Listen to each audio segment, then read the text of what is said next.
Hi YouTube, and welcome back to my channel. So we're now 10 weeks on testosterone, and let's see, what has changed, what hasn't? Well, guess what hasn't changed? My voice. I have my 3-month appointment with my endocrinologist next week, so I will be talking about that. I mean, again, you know, I've said this many times, everyone's different, and obviously for me, vocal changes is not top of the list with my transition. I am slightly envious of other transgender guy YouTubers who have, you know, they have all their voice comparisons, and so many of them start having noticeable changes to their voice. Not like a full masculinized voice, but you can hear changes in their voices within like the first month or two of their transition, and I'm well into my 2nd month now and just nothing yet. At least I did a vocal test earlier today and it sounds exactly the same to me still, so anyway, besides that, more body hair growth is happening, definitely. You can't see it yet, but I haven't shaved in a while, and you might see it a little bit. I think you might be able to see like a little bit of dirt on my upper lip kind of thing, and that's kind of the darker hair coming in up here. But if I use my magnifying mirror, I can see the hair on my cheeks now are also starting to come in darker as well. That's obviously not something that you have to kind of like a magnifying glass to see it, so it doesn't really count yet, but it is starting to happen. One thing is, it's very likely that I finally am starting to skip my menstrual cycles, I think. I'm 5 days late right now, so unless I'm having an immaculate conception, which is not very likely. I'm not sexually active right now at all with anybody. Haven't been since my husband passed. So yeah, it's possible that maybe it's just going to be really late or not. I don't know, but it's definitely not, hasn't happened yet. So here's hoping, because that was one of the big changes that I was hoping for, was to just get rid of my cycles entirely. I've been sick and tired of those things for decades now, so I'm more than happy to have them stop. So hopefully that's a big one for me, is change-wise. Other than that, you know, just kind of gradual things, you know, nothing radical other than that. So sorry, I had to pause for a second there to think of what else I could talk about. Oh yes, so it's not officially announced yet. I'm going to officially announce it next week. But since it's basically a week off from my official announcement, but this is my unofficial announcement that I will be launching my first novel next month on September 18th. Coffee to Go will be available on Amazon under the name Grayson Bell. So Grayson Bell is the pseudonym I'm using, and that Coffee to Go is my gay romance novel. And I will do a little bit more of a formal announcement next week, and I'll do it separate from my transition videos and things. So I'll give more details about the book and that kind of thing. I don't think I'll have a proof copy of it yet. Maybe I will, but it's iffy that I'll have a proof copy in order to show folks. But it will be available in both print and Kindle ebook. I haven't decided yet if I'm gonna do Kindle Unlimited or not, or just have it up as a purchase. So for those of you who are watching, do you use Kindle Unlimited, and would you prefer it if I had it on Kindle Unlimited?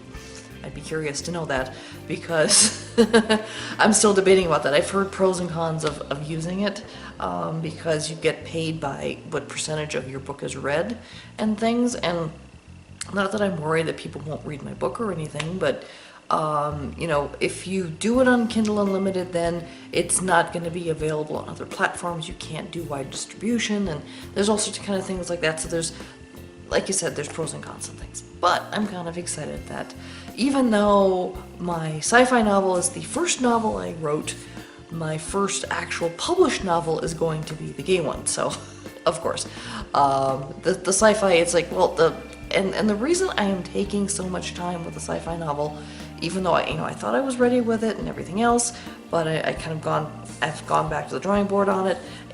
The sci-fi is my passion project, and I want to get it right.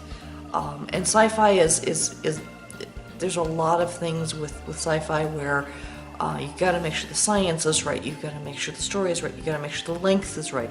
My biggest problem right now is length. The original novel that I was trying to query to agents and get published was only 72,000 words long, and that is apparently too short for publication. So for, if you're gonna do traditional publication with publishers and things. And so thankfully I have a sequel written, and so it's one of the things I've been doing is smushing them together. And so once I get Coffee to Go, I'm doing the final formatting and all that kind of good stuff to prep it for publication for next month. I'm self-publishing that novel, and so once that is out the door and everything, and I'm have some marketing stuff going on for it, then I will refocus back on the sci-fi and try and get that finished. I have a couple of chapters I need to add to it at the end, just so I can tie things up. Now that the two halves have been merged together, I've gone through it and everything kind of flows really nicely, but it doesn't really have the right ending. After I've made all these changes and things and stuck these two novels together, the ending needs to change. So I need to add a couple of chapters and kind of smooth all that out, and then that's going back to my long-suffering beta readers who will get to read a twice as long novel as before. It's currently at 134,000 words, and it'll probably be just based on my normal chapter length. I usually write 2,000 to 3,000 words a chapter, so if it's 134, yeah, so it's entirely possible it could get all the way up to 140,000 words. Now, whether or not it'll stay there once I start doing more editing and things, we'll see. I may actually need to be able to take chunks of that out and stuff, so I'm not sure if it'll stay that length or not, but at least it's a good length for a sci-fi novel. It's, basically twice as long as it was before, so that's, there is that, so hopefully that'll go over well. But in the meantime, there is my lovely little Coffee to Go novel, and it's much shorter. It's only 51,000 words of the story, and it's mostly plot. There is romance, there is some sex in it. There's exactly 3 explicit, and when I write sex scenes, I write explicit sex scenes. So this novel is definitely going to be marked as over 18 on Amazon, even though I'm not listing it as erotica because it's only got the 3 scenes, and the rest of it is just all story and building up the relationship, going through the story arc that they have to go through. There's an immigration scandal that they get embroiled in, and believe it or not, I came up with this idea completely independent of what's going on in the news, because when I wrote this was back in February, March timeframe, mostly February, when I was writing most of this plot, and when that plot point kind of came to light as I was writing it. Because when I write, I'm what's known as a pantser or a discovery writer. I discover my story as I write. I don't pre-plan and plot ahead of time. And instead of making it a kind of drama about them being gay and being targeted because of that, I instead, because my one protagonist happens to have darker skin, he's being targeted by immigration agents even though he's a citizen, and there's all this stuff. And when I first wrote that, I was worried a little bit that it would be a little too outside of the realm of believability, because people aren't going to believe that immigration would ever be that extreme. And then all the news started hitting in the last few months, and I'm like, well, that ups the believability of my story. I had not planned that at all. It was a completely independent thing that I wrote, and it just kind of came from where the story was just going at the time, and it just kind of worked really well with the plot line, and I needed to have some angst or suspense in the story to kind of make it more interesting. I didn't want it just to be, you know, a nurse and a barista and they're all lovey-dovey and they're going on dates and kissing and having sex and that was it. I needed there to be a little bit more meat to the story than that, and so that's where that came from. So it'll be interesting to see how people react, especially considering the current climate with immigration and stuff. It's a very current topic, and it will very likely date the novel, but you know, I was very careful. I don't mention Trump. I don't mention any politics. I'm very careful not to get it so it's completely dated to just this year, because it could very easily have that happen. But there's been immigration things off and on in the U.S. for quite a while now, and so I'm hoping it's not going to be completely dated. I mean, it'll be dated to this particular decade probably, but not to a specific year, I'm hoping. So we'll see. But I'm really, I fell in love with the characters, you know, that I wrote them and everything, and of course I fell in love with them.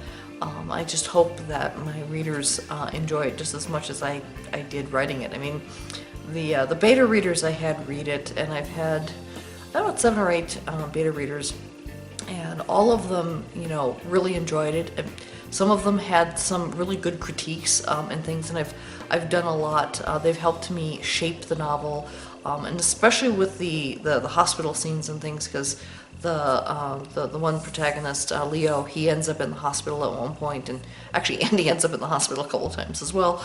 But so there's and Andy's a nurse, so I wanted to make sure that I was portraying that correctly and everything, and so I got a lot of kind of help and feedback on that arena, which was really great. So anyhow, that's my kind of unofficial announcement.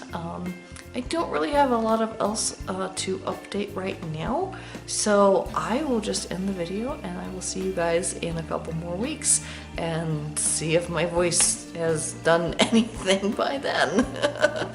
Until, take care. Bye-bye.